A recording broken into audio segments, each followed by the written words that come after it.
Hello বন্ধুরা, আজ আমরা দেখতে চলেছি একটি বিমান দুর্ঘটনায় বেঁচে যাওয়া কিছু মানুষ তাদের জীবন বাঁচাতে যখন আশ্রয় নেয় একটি রহস্যময় দ্বীপে। কিন্তু তারা জানতো না বেঁচে যাওয়াটাই ছিল তাদের সবচেয়ে বড় ভুল, কারণ এই অভিশপ্ত দ্বীপে লুকিয়ে ছিল ভয়ঙ্কর কিছু। বলছিলাম 2026 সালে মুক্তি পাওয়া অসাধারণ একটি সার্ভাইভাল থ্রিলার মুভি, যার নাম হলো স্যান্ড হেল্প। তো বেশি কথা না বলে চলো গল্পটি শুরু করা যাক। গল্পের শুরু হয় একটি ভয়ঙ্কর ঝড়ের মধ্যে পড়া একটি বিমানের দৃশ্য দিয়ে, যেখানে আমাদের মূল চরিত্র লিন্ডা তার বন্ধুদের সাথে একটি বিজনেস ট্রিপ থেকে ফিরছিল। সবকিছু ঠিকঠাকই চলছিল, কিন্তু হঠাৎ করে বিমানটি প্রচণ্ডভাবে কাঁপতে শুরু করে। এরপর মুহূর্তের মধ্যেই একটি বড় বিস্ফোরণ ঘটে। যারা সিট বেল্ট না বেঁধে দাঁড়িয়েছিল তারা সবাই ছিটকে পড়ে যায়। এরপর কেবিনের একটি অংশ চাপের কারণে ফেটে যায় এবং তীব্র বাতাসে কয়েকজন সরাসরি বাইরে ছিটকে পড়ে। এই বিশৃঙ্খলার মধ্যে ম্যানেজার নিজের প্রাণ বাঁচাতে লিন্ডার পা শক্ত করে ধরে। অন্যদিকে একজন লোক সাহায্যের জন্য বসের দিকে এগিয়ে গেলে বস তাকে নির্মমভাবে বাইরে ঠেলে দেয়, কিন্তু পড়ার সময় সে ম্যানেজারের পা ধরে ফেলে। ফলে দুজনই ভারসাম্য হারিয়ে একসাথে প্লেন থেকে নিচে পড়ে যায়।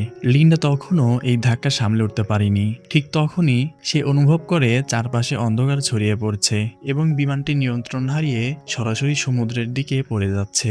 ভাগ্য ভালো ছিল যে আঘাতের ফলে প্লেনটি সঙ্গে সঙ্গে বিস্ফোরিত হয়নি এবং লিন্ডা বেঁচে যায়। কিন্তু দ্রুত ভেতরে পানি ঢুকতে দেখে লিন্ডার সঙ্গে সঙ্গে সিটবেল্ট খুলে সাঁতরে বাইরে বের হয়ে আসে। বেঁচে যাওয়ার পরও তার কোনো স্বস্তি ছিল না, কারণ সে এখন এক নির্জন সমুদ্রের মাঝে আটকে গেছে। ঠিক তখনই সে দূরে একটি ছোট্ট দ্বীপ দেখতে পায় এবং সমস্ত শক্তি দিয়ে সেদিকে সাঁতার কাটতে শুরু করে। সকাল হতে হতে কোনোভাবে সে দ্বীপে পৌঁছায় এবং আপাতত তার জীবন বেঁচে যায়। কিন্তু সে বুঝতে পারেনি আসল বিপদ এখনই শুরু হতে যাচ্ছে। কিছু দূর হাঁটার পর লিন্ডার নজর পড়ে সমুদ্রের ধারে পড়ে থাকা এক লোকের ওপর। সে দ্রুত তার কাছে গিয়ে দেখে সে আর কেউ নয়, তার বস ব্রাডলি। সেও দুর্ঘটনা থেকে বেঁচে গেছে, তবে অচেতন অবস্থায় ঢেউয়ের সাথে ভেসে এখানে এসে পৌঁছেছে। যদিও পড়ে যাওয়ার সময় তার পা ভেঙে গেছে, তবুও বাকি সবার মধ্যে একমাত্র সেই বেঁচে আছে। তবুও লিন্ডা তাকে দেখে খুশি হয়নি, কারণ সে কোম্পানিতে সবচেয়ে বেশি ব্রাডলিকেই ঘৃণা করত। লিন্ডা ছিল স্ট্র্যাটেজি ডিপার্টমেন্টের সবচেয়ে দক্ষ কর্মী এবং সে নিজের পরিশ্রমে ম্যানেজার হওয়ার পথে ছিল। কিন্তু জয়েন করার আগেই পুরনো বস মারা যায় এবং তার ছেলে ব্রাডলি কোম্পানির মালিক হয়ে যায়।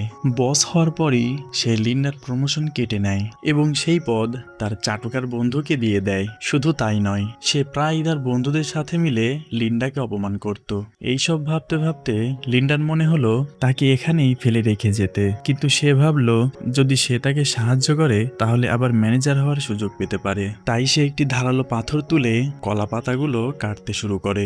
গাছের সাহায্যে একটি কাঠামো বানিয়ে পাতা আর ডাল দিয়ে বেঁধে একটি ছোট ঝুপড়ি তৈরি করে। সূর্যের তাপ থেকে বাঁচার ব্যবস্থা করার পর সে পানির কথা ভাবলো। সে বালিতে একটি গর্ত খুঁড়ে সেখানে নারিকেলের খোল রাখে এবং উপরে একটি পাতা দিয়ে ঢেকে দেয়। কিছুক্ষণের মধ্যেই বৃষ্টি শুরু হয় এবং সহজেই সে পান করার মতো পানি জমিয়ে নেয়। বৃষ্টি থামার পর আবহাওয়া পরিষ্কার হয় এবং কিছুক্ষণ পর ব্রাডলির জ্ঞান ফিরে আসে।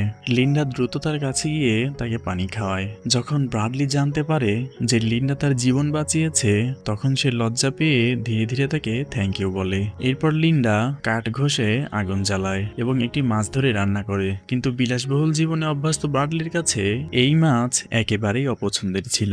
তবুও বাঁচার জন্য তাকে এই নিঃস্বাদ মাছ খেতেই হয়। অন্যদিকে লিন্ডারিতে কোনো সমস্যা ছিল না, বরং সে এখানে আটকা পড়েও খুশি ছিল, কারণ এখানে তাকে অপমান করার কেউ নেই। এভাবে কয়েকদিন কেটে যায়। পরিবেশের প্রভাব দুজনের উপরেই পড়তে শুরু করে। লিন্ডা ছোট ছোট জিনিসে খুশি হচ্ছিল, আর ব্রাডলি মরিয়া হয়ে এখান থেকে বের হতে চাইছিল। সে লিন্ডাকে জিজ্ঞেস করে কেন সে এখনো কোনো এসওএস সিগন্যাল তৈরি করেনি বা আগুন জ্বালায়নি। তার মতে লিন্ডার প্রথম কাজই এটা হওয়া উচিত ছিল, কিন্তু লিন্ডা কিছুই করেনি। এ নিয়ে ব্রাডলি রেগে গিয়ে তাকে দোষ দিতে শুরু করে। সে শুধু যত্ন নেয়ার নাটক করছে।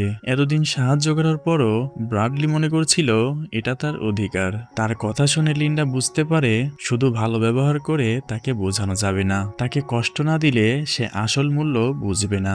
এই ভেবে লিন্ডা কিছু না বলে তাকে একা রেখে চলে যায়। শুরুর দিকে ব্রাডলি তাকে নিয়ে ব্যঙ্গ করছিল, কিন্তু কিছুক্ষণ পর সে বুঝতে পারে সে বড় ভুল করেছে। তবুও তার অহংকার তাকে চুপ থাকতে দেয় না। সে অপেক্ষা করতে থাকে লিন্ডা নিজে থেকেই ফিরে আসবে, কিন্তু একদিন পার হয়ে গেলেও লিন্ডা আর ফিরে আসেনি। রাতে ঝড় শুরু হয় এবং কিছুক্ষণের মধ্যেই লিন্ডার বানানো ঝুপড়ি উড়ে যায়। পরের দিন প্রচন্ড রোদে ব্রাডলির অবস্থা আরো খারাপ হয়ে যায়। তীব্র গরমে সে ডিহাইড্রেশনে অজ্ঞান হয়ে পড়ে।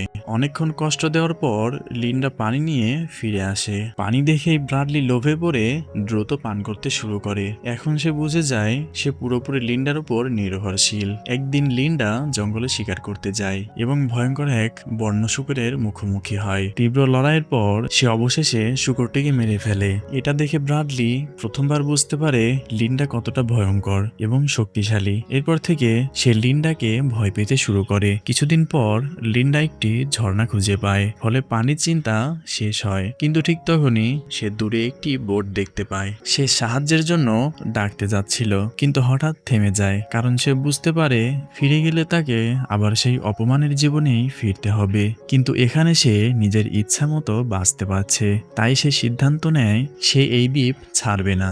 সে লুকিয়ে পড়ে এবং বোট চলে যেতে দেয়। এই কথা সে ব্রাডলিকেও জানায় না। অন্যদিকে ব্রাডলি এখানে থাকতে চায় না। সে লিন্ডাকে নৌকা বানাতে বলে, কিন্তু লিন্ডা তা সরাসরি অস্বীকার করে। রেগে গিয়ে ব্রাডলি আলাদা হয়ে নিজেই ক্যাম্প বানাতে শুরু করে, কিন্তু একা সে কিছুই ঠিকমতো করতে পারে না। খিদে পেয়ে সে পোকামাকড় খাওয়ার চেষ্টা করে, কিন্তু ঘৃণায় বমি করে ফেলে। অবশেষে সে লিন্ডার কাছে ফিরে এসে ক্ষমা চায়।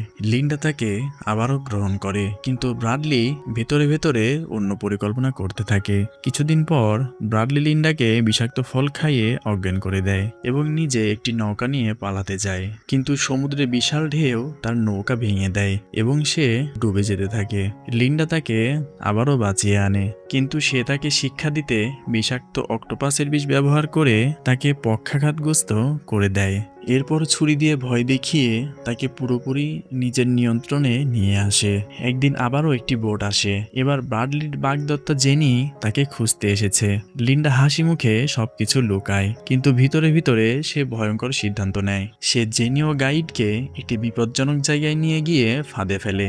জেনি নিচে পড়ে যায় এবং ব্রাডলি পরে তার হাতের আংটি দেখে সব সত্য বুঝে যায়। রেগে গিয়ে সে লিন্ডার উপর আক্রমণ করে। দুজনের মধ্যে ভয়ঙ্কর লড়াই শুরু হয়।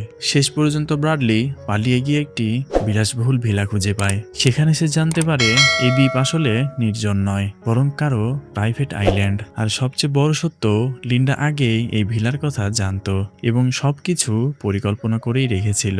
সে ইচ্ছা করেই এখানে থেকে গেছে। শেষে লিন্ডা বন্দুক নিয়ে আসে। ব্রাডলি তার কাছে জীবন ভিক্ষা চায় এবং ভালোবাসার কথা বলে, কিন্তু সবই বৃথা। লিন্ডা আগে থেকেই বন্দুক খালি করে রেখেছিল।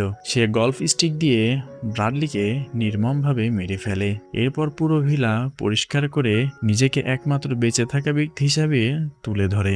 এই ঘটনাকে সারভাইভাল মিরাকল বানিয়ে সে ধীরে ধীরে বিখ্যাত এবং ধনী হয়ে যায়।